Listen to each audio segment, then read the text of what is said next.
sake, my friend. You guys know what it is? I don't know what it is. Do you know what it is? Well, I'll tell you what it is. Thank you. What is it? Well, what it is You look like Crispin Glover. oh my God, so many people have told me that, except I have less hair now. And when I had more hair, everyone always told me I looked like Crispin Glover all the time. Maybe if you just talk like this, and you're like, you know, this is great, guys. It's wonderful to be here.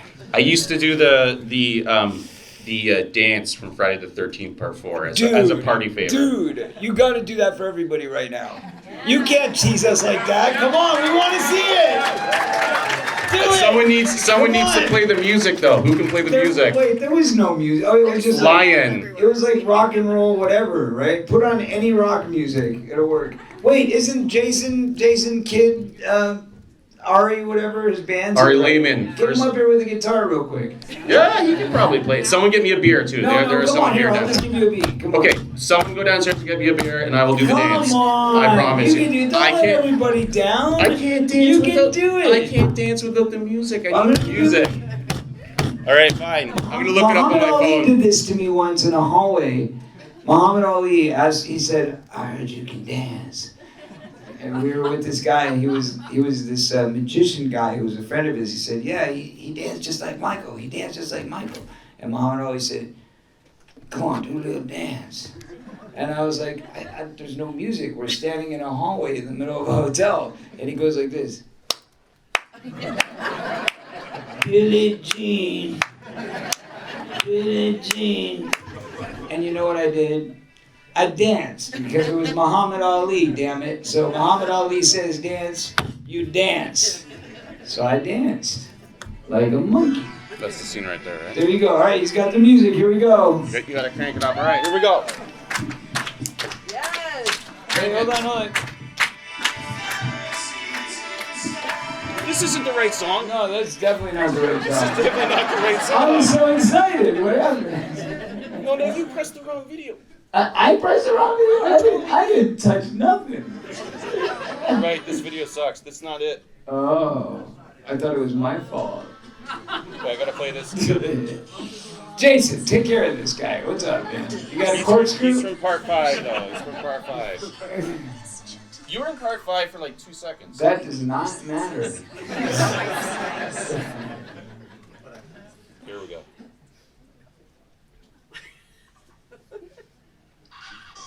There we go. I'm looking at here now. I got it. I'll put it up against the mic. Oh, he wants to do himself. Yeah! Yeah! That's awesome! Hey, you want to give Teddy Bear a kiss? Well done. Now he just won Best Q&A Host ever. That takes the cake. Round of applause.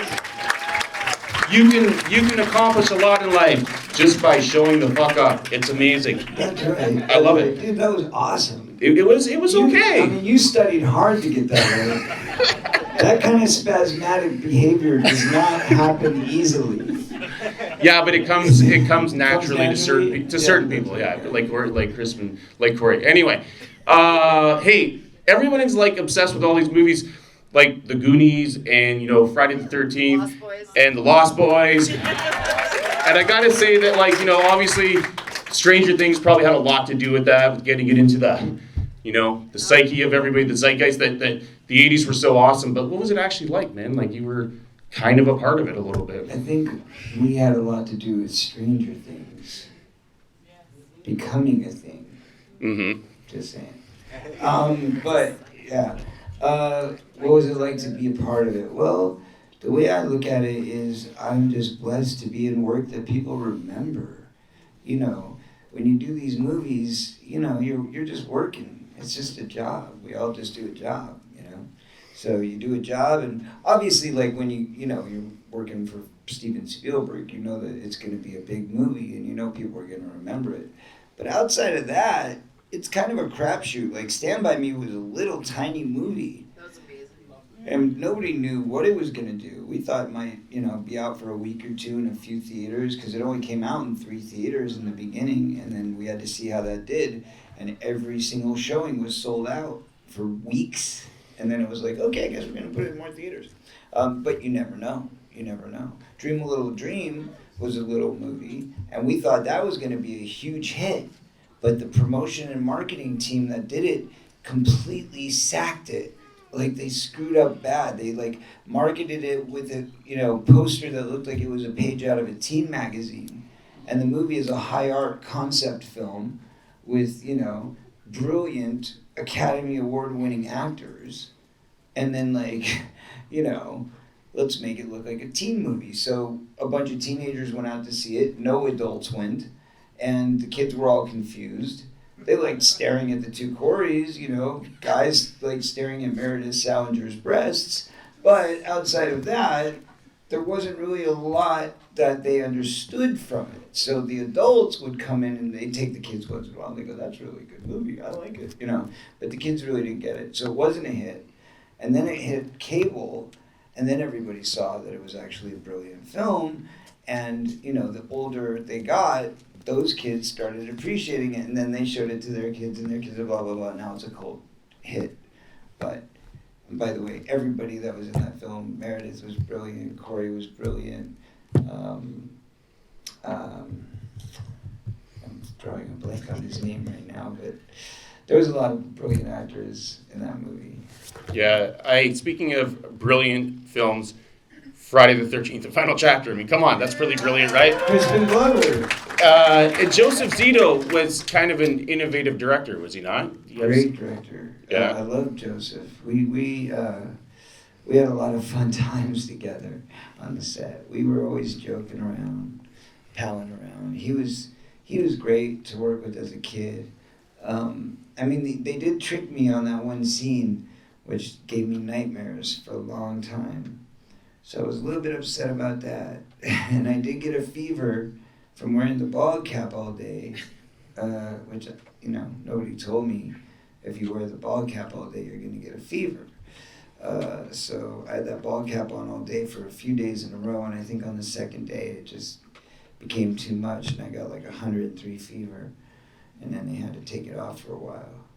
But I put it back on, always a trooper. Yeah, how'd you get along with Ted White, the Jason? He was really a jerk to me, to be honest.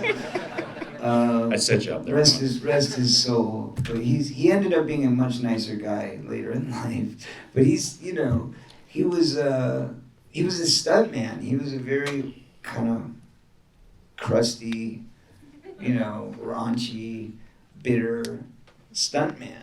He wasn't used to being around kids. He wasn't used to being on the set every day. He was used to coming in for 2 days on a project and, doing his stunts and then leaving, because stuntmen don't stick around long. They come in, they do their stunt, and they go.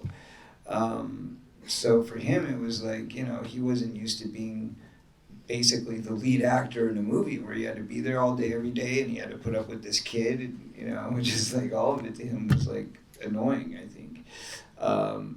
He'd be all right with some of the older guys. But anyway, as, he got older, we became friendly. And then, I saw him, probably a couple months before he died. We did a convention together.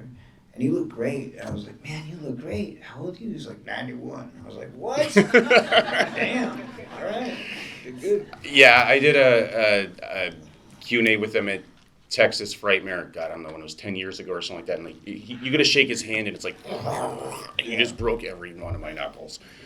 But I gotta ask you about the pervy scene, of course, right? The what scene? The pervy scene, the pervy scene when you're watching, stuff at night and your mom, comes in and gives you that weird look and everything like that. Obviously, you weren't looking at the pervy stuff when they shot it, but you must have been thinking something in your head, right? Pervy stuff. You have no idea what I'm talking about. You're talking about a couple kissing or something like that? It was a big deal in the 80s, dude. They're like kissing. No, these days, that would be nothing. But no, there was nothing. I wasn't, no.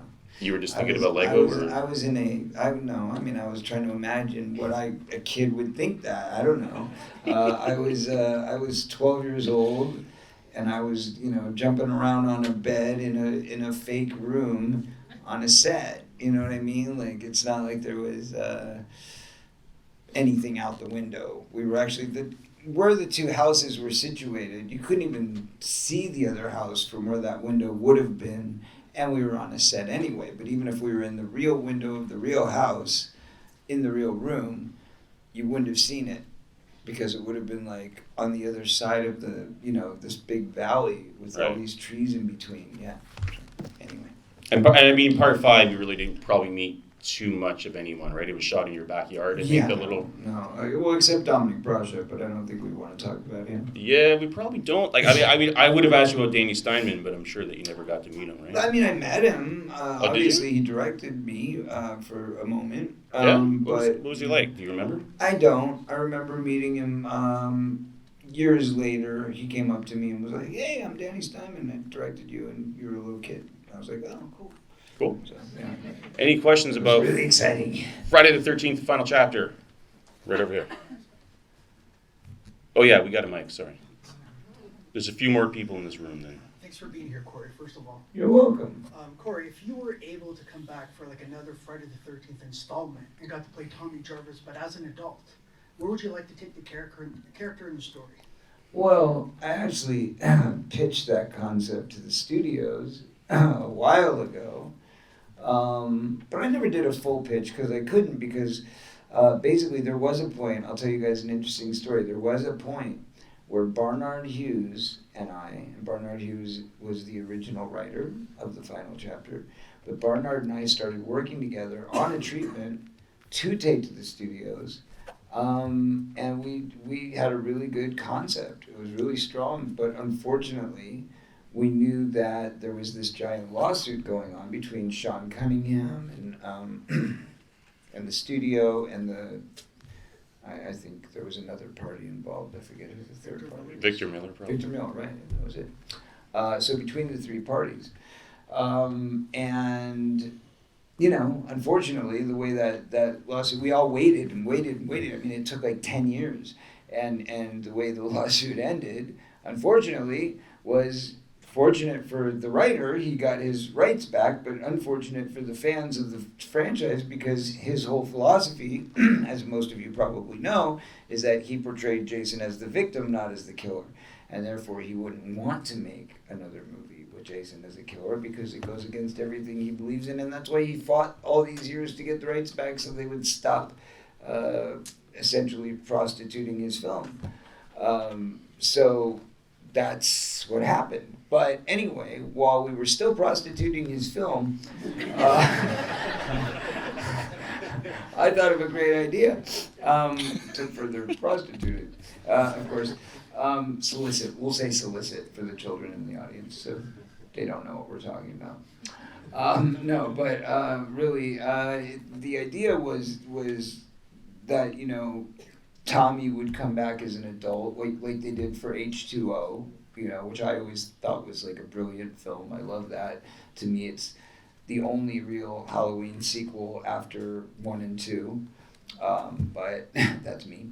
But anyway, so my feeling was that we did something like that, and we had, whoever Jason was, but I wanted Joe to come back and direct it, with Barnard Hughes writing it with me, and I think it would have been brilliant. Tommy versus Jason, and that's the only way to do it, because I never bought the concept of the other two.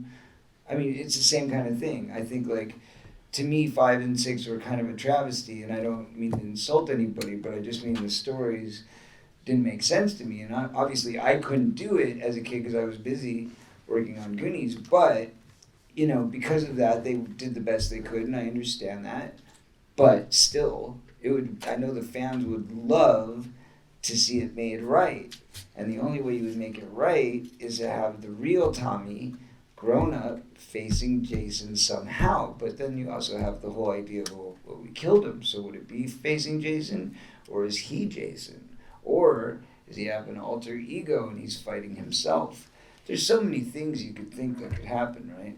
So I think it just leaves the world very wide open. There's a whole franchise there to be missed.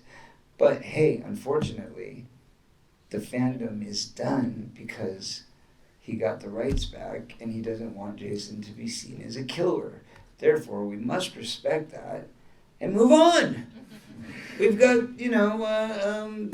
Ghostface. You know. I see a lot of those Terrifier costumes. That's what I keep seeing. There's a lot of those. So good. I don't even know what that is. We're too. I've been on tour, guys. I haven't been amongst the living for quite a while. Totally different type of film, though. You already mentioned it, Stand By Me. And what we always think of as the relationship on screen between the characters, right? So what was it like, kind of behind the scenes, you and River Phoenix and Jerry O'Connell and all that kind of stuff?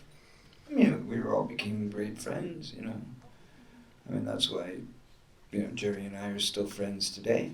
Yeah. We still do stuff. We still get together once in a while, Sean and I from the Goonies and Key and all of us were still friends.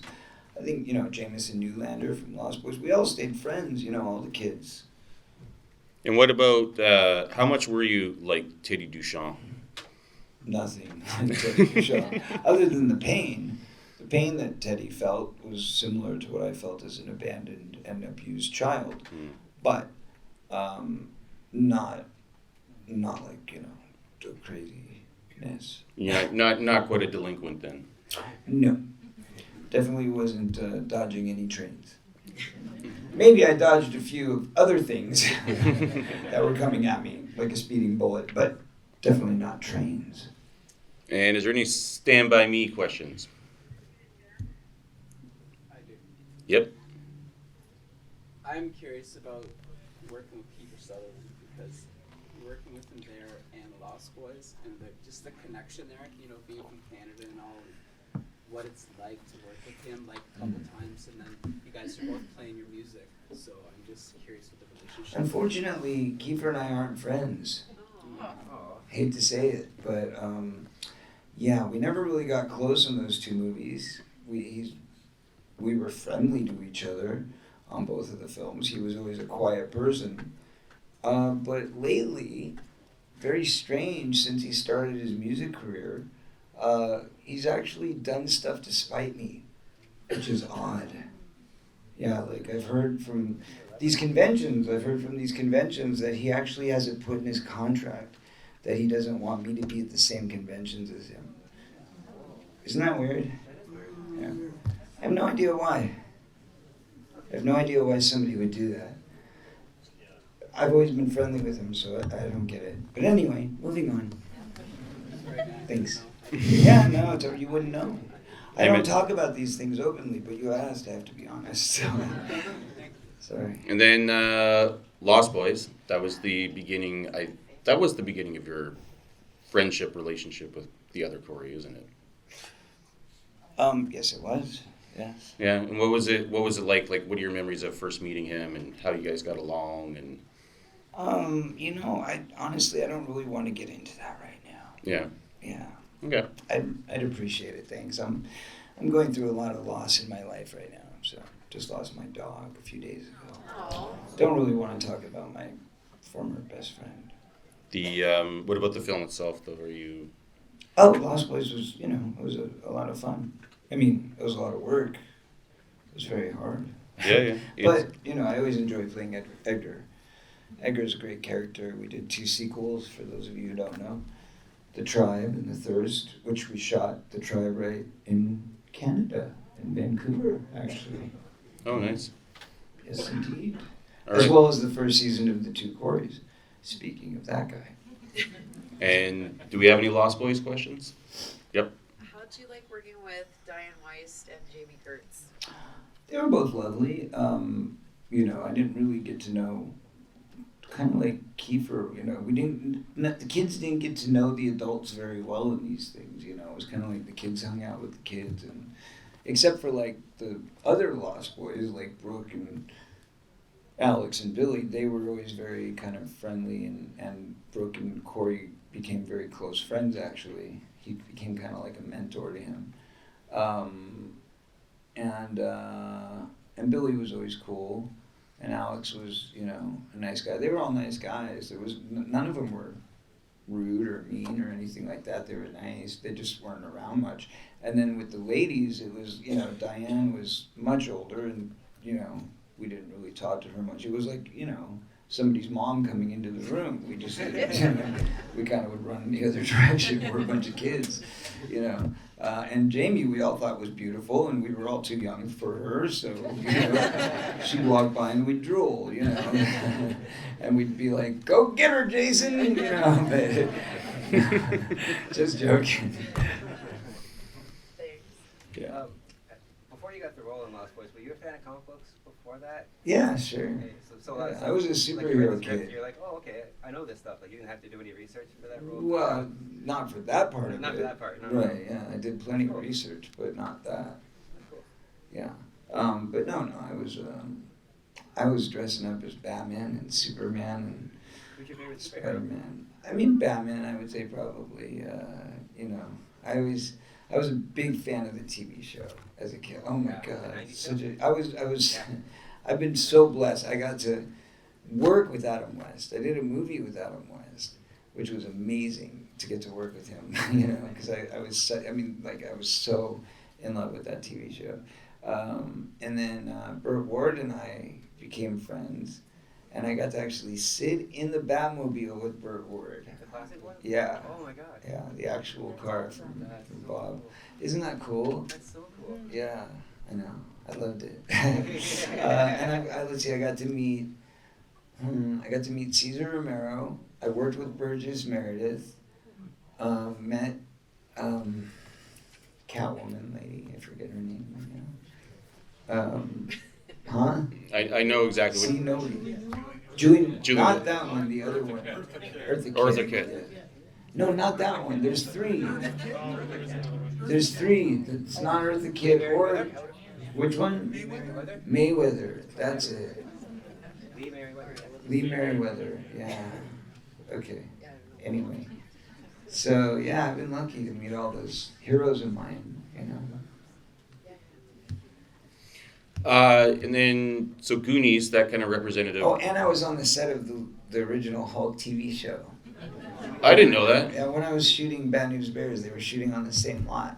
Oh. So I was on the set of that and on the set of the Star Wars Christmas special. That's right. I got to meet Peter Mayhew in his Wookiee outfit.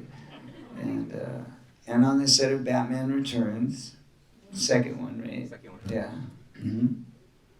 I hung out with Michael Keaton in his Batman suit. Yeah. I never tell these stories. Yeah, this is the first Corey Feldman Bat fan story I've ever heard, actually. No idea. Well, you're calling it, you know, an icon something or other, like talking about nostalgia. So I don't really do this kind of stuff. So I just figured, well, might as well talk about the nostalgia. I Yeah. just don't want to talk about the painful stuff. That's not fun. Oh yeah. So sorry, I was going to say Goonies was sort of a Never say die. big step up. Oh.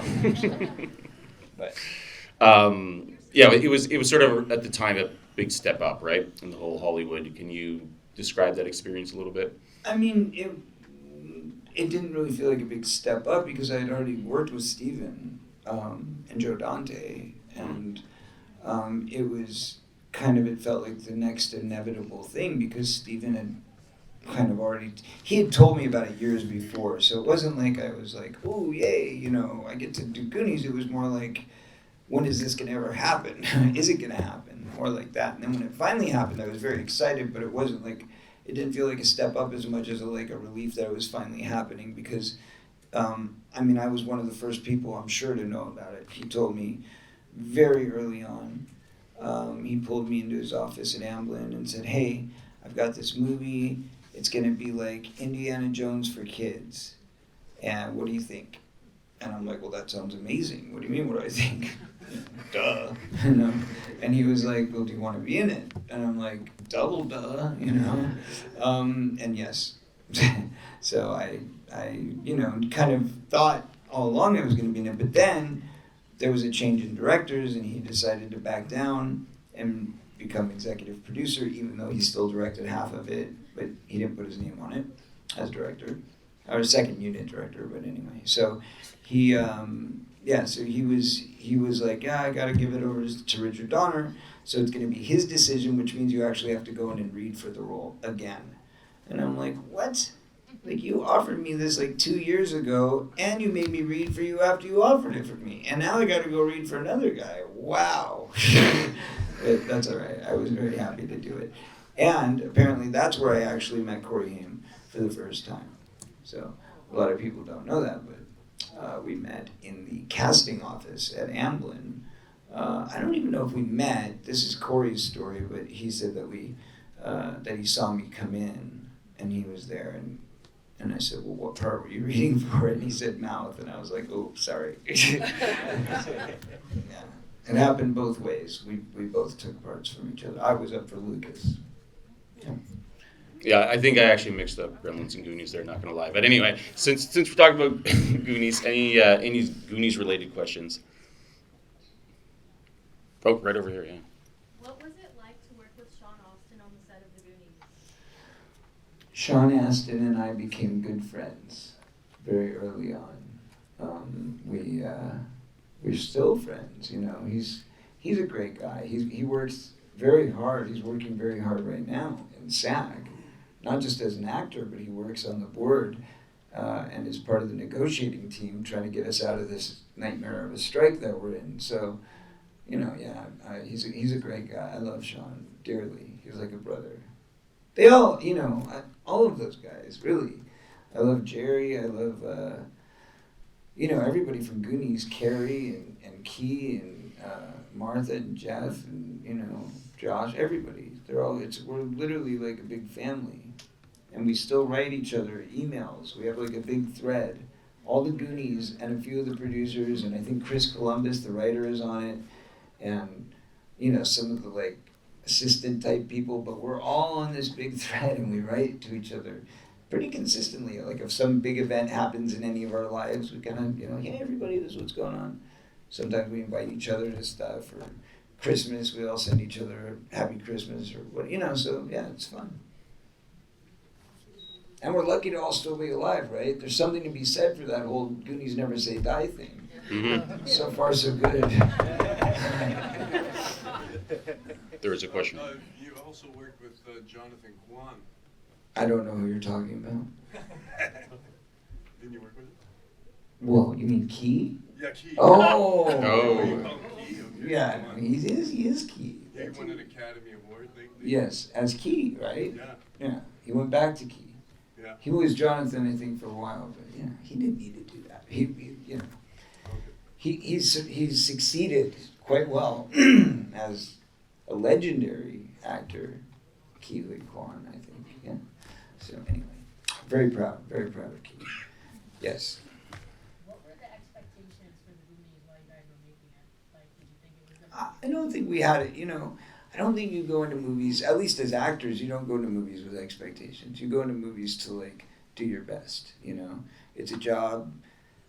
You're going into to make the best piece of work you can, and you don't really think about what the results are going to be, because if you do, you can stand to be disappointed, you know. Just like meeting your favorite celebrity or rock star or whatever, like, sometimes it's best not to, you know, because we're not all nice. There's people out there that are jerks. You know, and then you meet them and you're like, ooh, now I don't want to watch their movies anymore. Or now I don't want to listen to their music anymore, or whatever. So one thing that MJ taught me was always be nice to your fans, because they're the reason you're here, right? It's their love that keeps you going. And even if you don't remember meeting them and that moment's a flashing second for you, they're going to remember that moment for the rest of their lives. So make it special. And that's what Michael taught me, you know. And it's a good point. It's a good point for all celebrities, and they should all remember to treat their fans as such. Unfortunately, they don't. But I think we have a bit of a shy audience, so you guys can ask any questions you want about any movie you want. There's a lady back there who had her arm up in the black. No, she's taking a picture. Oh, her, yes. Yeah, that lady. You. Yeah, right there in the black. You keep looking. I was going to ask, what was your favorite scene to shoot in Lost Boys? What about the montage of getting ready to kill the vampires? I can't really say there was a favorite scene to shoot. it was a chaotic situation. Yeah, we'll leave it at that. This lady back here. Do you have any fond memories from the set of The Burbs? Oh, Oh, that we just watched that. look at that reaction you got. She got a winning question. I would say there was a lot of fun story. Here's the thing.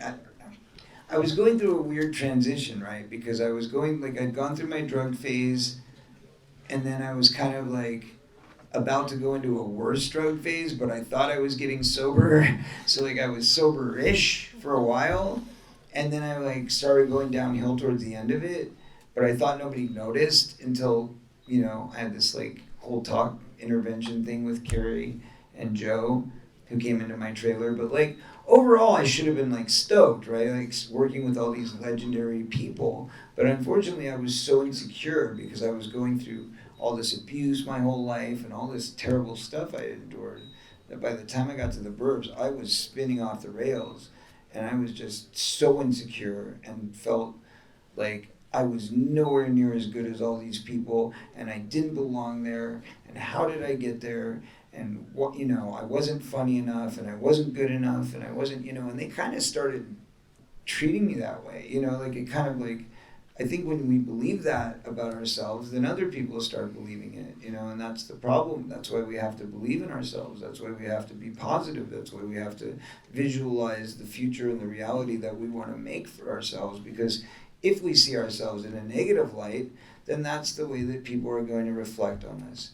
And that's a very important thing for people to remember. That was the lesson that I learned from that experience. If anything, I learned that because looking back on it, a lot of people say, hey, that was like your best performance. You were so great in that movie. I loved you. You were like my favorite part of the movie or whatever. And I always go like, God, I so under-delivered. I could have done so much more and I could have been so much better, And I feel almost embarrassed, having the chance to work with people like Tom and Carrie and Rick Dukeman, who was so brilliant. I wish I would have showed up more, and I felt bad for Joe too because and truthfully looking back now, I forgive myself because I realize I was a victim, who was being abused, and so I had a lot of reasons to be the mess that I was. But that said, I feel like I let Joe down because he took a chance right away hiring me again because we did so well on Gremlins together. And in the end, it was a #1 movie, and it was a success and all that. But he went through hell with me because he was probably super disappointed seeing this kid that he grew up, having an affection for, now seeing him, screwing up his life. So I think he probably felt really bad about that. And then we worked together again when I got sober, years later. We did a movie called Splatter, which, by the way, is on Netflix right now for Halloween. So go check it out. Yeah, if you haven't seen it yet, it's pretty badass. It's actually a really dark comedy, very much like the style of the comedy of Gremlins and The Burbs, because it's directed by Joe Dante, written by Joe Dante, I'm pretty sure. Or, no, written by one of his writers. And produced by Roger Corman. So it's definitely a classic, and it was the first ever streaming Netflix series, the first one. So when they told me the concept of it, I was like, what? You want me to do what? And it was like, yeah, so here's the idea. It's going to be a short film that's going to be like a music video, and we want to use your music, and you live in this mansion, and you turn into a zombie.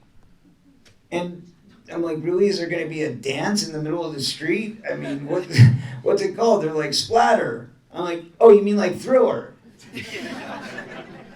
Is anybody else getting this? So I was like, I don't know, man. But then I read the script and I was like, okay, no, it's an actual script and it's funny and it's good. And yeah, so I did it, and it is really good. You have to check it out. And they do use some of my music, but we don't dance in the middle of the street. Before we get to the questions, we should give you a chance to talk about the music, right? You're in the middle of a tour and everything. That's true, that's true. Thank you. Sorry none of you get to see it. And good night. No. It's an American tour. I know, I suck. Why no Canada shows? Why no Canada Ever, shows? ever. Ever. Did you wait? Say it a little louder. No Canada shows ever. Okay, let me. Lately. Okay, It no, started no, last few no, years. ever. You're right. I've Last few never years is actually. what I'm pointing I did one show in Canada my whole life. I've done 3 performances in Canada my whole life. One on Electric Circus. Anybody remember that? Yeah. And that was on Much Music. Remember Much Music? All right, so that was back in the day. Well, kind of. Just like MTV is kind of. So what's the holdup? But- What's the holdup? But, okay, so there was that one. We performed at the Plaza in Vancouver for the 2 Coreys. We shot a free concert there. That was cool. And then, what was the third one? I know there was a third. Oh yeah, I hosted the first ever rave in Vancouver. True story.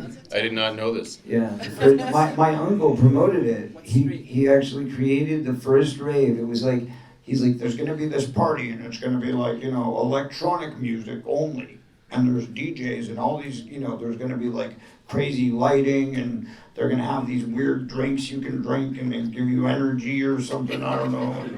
And he's explaining the concept of a rave to me and I'm like, interesting. So let me get this right, it's a party and there's a band, there's no band, and there's a DJ, but they don't play songs anybody knows the words to. Interesting, what a concept, okay. And then boom, look what happened. I have no idea. But this was back in like 1990, I want to say. 91 maybe, but yeah. So anyway, it was crazy, it was a wild time. But yes, so I've never toured Canada, but ironic as it may be, I am actually talking to the promoter of this event about possibly creating something very special for next year. So hopefully, so wait, tell the promoter of this event what you guys want. No, I'm not doing the after party. No. I mean, next year. Do you guys want to see me come and tour in Canada next year? Yeah! Are you all going to come to the show? Yeah! All right, there you go. Well, for if he's listening, there you have it, Chris. It's recorded. It's on record. It's on record, Chris. Twice, Chris. Yeah, Chris. Okay, question in the back in the red. How was your experience working on Puppet Master versus Demon? Oh, God. Did you work directly with Charles Band? It was hilarious. Nobody works with Charles Band. He's like the mythical creature, like a Mogwai or something. I don't think he really exists. I think it's literally, no, I really do. I think it's like a front of a guy. I think it's like a cash cleaning system. Has anybody ever seen a video of him? Does he exist anywhere? It's like William Shakespeare, Yes, right? you have? You have? What does he look like? He looks like a Michael Myers mask a little bit. Oh, wow. So maybe he is a Michael Myers mask a little bit. Anyway. I don't know if anyone's ever asked you about that movie. I'll tell you, it was the worst experience of my professional career. The worst experience of my professional career. That still holds true all these years later. Worse than Busted, and that's a terrible movie. It didn't have to be. Busted could have been a really good movie. And I don't think Puppet Master is a terrible movie. It's pretty bad, but it's not terrible because I did some funny stuff in it and they didn't cut everything. But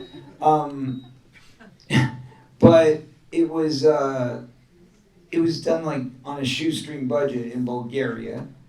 And there was literally, like, my wife at the time had just had my child prematurely. And I wanted to back out of doing the movie and they would not let me.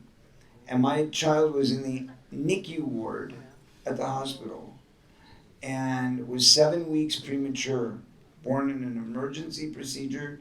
At that point, he was hooked up to all kinds of machines, down his throat, up his nose. I mean, he had tubes everywhere, and we didn't know if he was going to live or die. And I was only doing it to make sure that I had enough money to basically raise my child.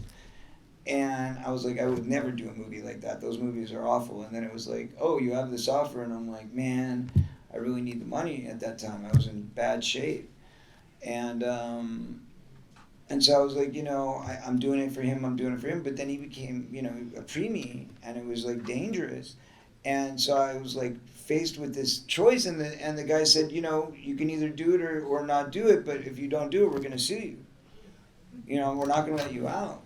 And I was like, oh, wow, I can't believe you even said that. But they're like, but we'll take really good care of you, and don't worry, and if your wife needs us or she needs anything, I'm like, she's in the hospital. You want me to abandon my wife and my child in the hospital to come to your movie? And they're like, yeah, but we'll take care of her. If she needs anything, you can depend on us. We'll check in with her, We'll make sure you're good when you get to Bulgaria. You'll get your own cell phone. You'll have everything you need. Everything will be great. Because you have to have a totally different cell phone service there, at least at that time you did. Very third world-ish, And so I go over there, and the second I land, they're like, oh, we don't have a cell phone for you. We don't have this for you. We don't have that for you. It was like none of the things that we agreed on. And I was supposed to have my own apartment. They had me in like the hotel. I mean, it was just like nothing that we agreed on. And I was really upset. But then this producer, his name was Bob Circus, I think. It should have been Bob Jerkis, but I think it was Bob Circus, I'm pretty sure. And he was, just the most evil man that I've ever seen in production. He was such a dick. Like, he just would sit there and scream and yell all day. I know a lot of producers who do that, but this guy was really, really rude and really awful. And it was terrible conditions. We were shooting in like a warehouse. It was like the middle of summer there. It was like 105 degrees. There was no air ventilation inside because you can't have air conditioning on if you're shooting. And they didn't have air conditioning anyway, so they were piping it in with these tubes. And, they weren't working. So it felt like normal air temperature coming in. And with these giant lights on, it got so hot in there.